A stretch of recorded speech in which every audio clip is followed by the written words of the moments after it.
You remember watching Cribs in the mid-90s? Yeah, the MTV show Cribs. Of course. So when I watched that show, I was like, oh, this is the underculture. Like, we're watching this. We might as well be watching Lifestyles of the Rich and Famous. And MTV was popularizing this. And I thought it was camp at first, but then I realized, like, I knew people that were like, I'm getting a Shark Tank in my house. And I was like, I loved it because it gave me permission to say to people, okay, now get the fuck out of my house. Right.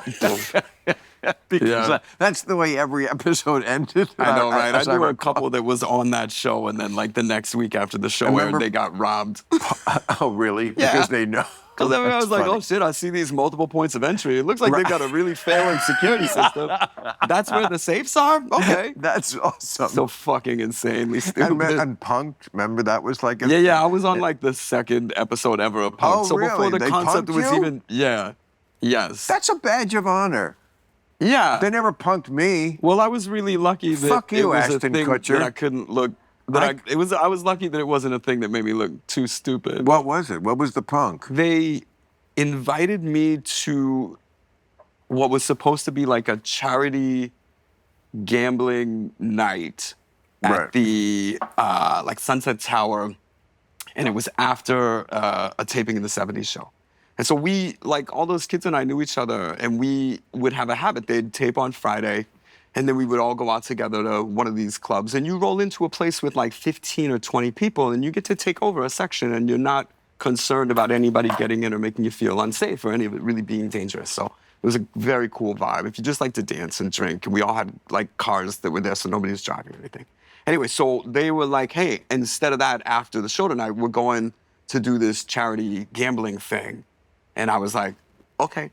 And so we get to this place, and I had just been in the place before for a table reading, so immediately I noticed that this room had been recently renovated. Yeah, I love that, thank you. I don't know, how much of the story do you want? It's real simple. They tried to... Well, as you can see, we have to go to commercial. No, isn't it great that we don't? Isn't that fun? Or we have to like a... Zero, do I ever think about this? Because, like I was saying at the beginning, I wanted to finally do a show that was exactly what my life is like. So Zero difference between if you just came over. If you just came over, would I have a series of questions? I see these podcasts, and they're just like talk shows used to be. They have cards, they have microphones. Okay, I'm not knocking them. I'm just saying this is different. I love that. I love it too. You got to put your spin on it. But what were you saying? Because I was very when they intrigued. Punked me. What was the punk? The whole punk. So you're at a charity thing? Yeah. But they took me out. So the guy was like, "Yo, man, can I talk to you?" And this guy looked really familiar, and I realized later it looked familiar because he was on 106 in Park. I was like, "Oh, this guy, I didn't even know." And then, but he takes me outside, and there's like nobody in this party. I'm like, this is not a party, guys. The lights are so bright. Right. I'm like, there's no fucking music. Like, what is this? And I'm looking at all these doors. I'm trying to find an outlet. I'm gonna like plug in my speaker. I was like, y'all are not gonna raise any money. This party sucks. And so then the guy like takes me outside, and he says, "Hey man, I gotta let you know, I'm a cop." And I was like, "Oh, cool. I know a lot of cops." And he's like, "Yeah, I'm undercover. We're about to bust up this game." And I was like, "Oh, weird. I thought this was a charity game. What do you mean you busted?" And he goes, "This is an illegal game. And I think you know who's running it." I was like, "Who?" And he said, "We know that you know." And I go, "I don't know what you're talking about. My friend said that this was a charity game. Are you saying there's something going on? Is this like an illegal charity? What are you talking about?" That is so And he's like, "You got to tell me whose game this is." And I was like, well, these are the people that invited me, but I don't think they organized it. What were the punksters expecting you to do that would be so embarrassing? Like suddenly roll over? Like, it's Ashton Kutcher's game. Ashton Kutcher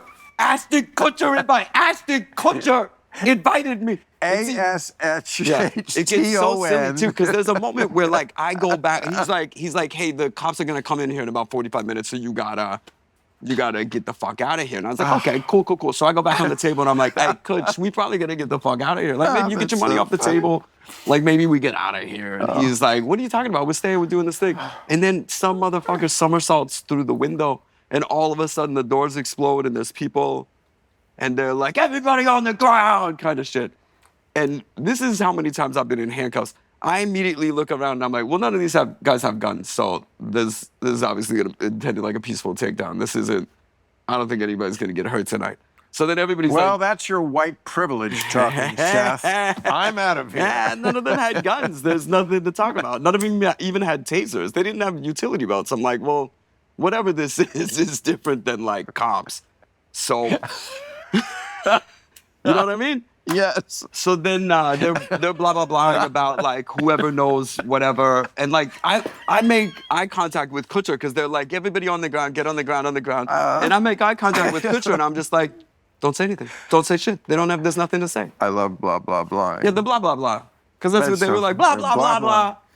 And then what happened? Illegal, whatever. Well, then the same guy made me stand up and he was like, why don't you tell everybody what I saw? So really you punked them because they didn't get you to look stupid. And when that happens, I feel like that show should have then had this mea culpa, like, okay, the contestant who we played this game with, they won the game because they didn't do something stupid. Because I've seen them do stupid things. Sure. I've seen the ones where it's like, don't you know who I am? Oh my God. Ooh, you look bad doing that. I know, I've seen so many people. Don't do the you don't know who I am. Of because course we not. just caught you being the asshole that you pretend you're not in public. They did they punked, it was like Penélope Cruz and maybe Salma Hayek where there's a giant shit in the bathroom and one of them is like asked to take credit for it. They're like, which one of you shit in the bathroom?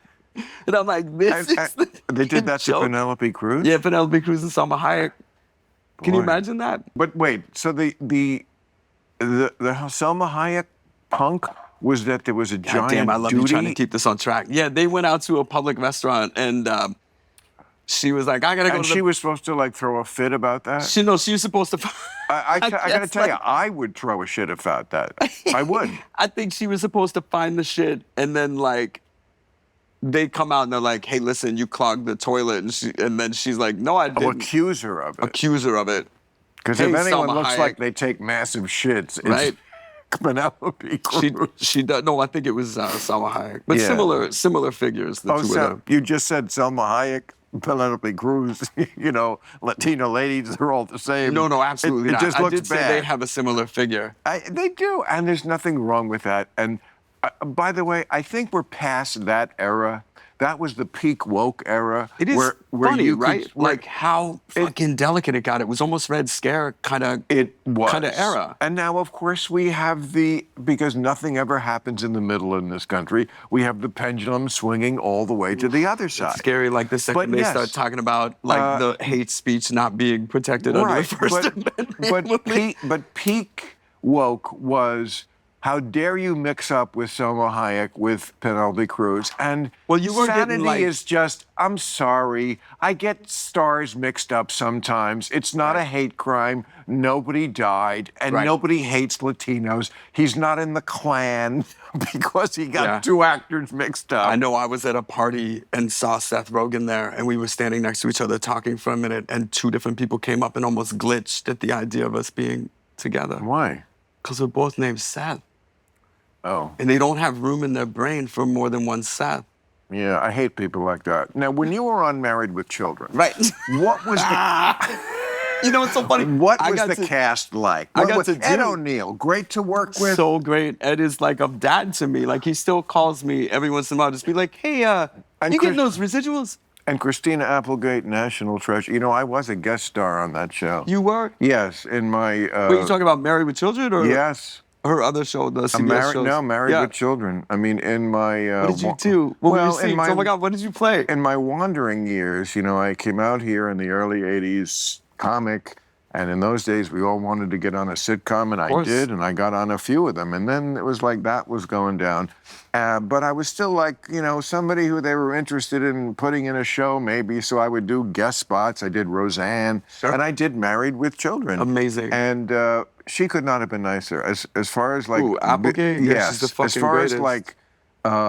inviting someone into the like sort of inner circle of the cast, which is, you know, we've all been on shows, it gets very cliquey, but making someone who was a guest star feel like, oh, you're part of the family this week too. I will never forget that. And I think we all do. We remember the people who treated us like that, and we remember the people who don't.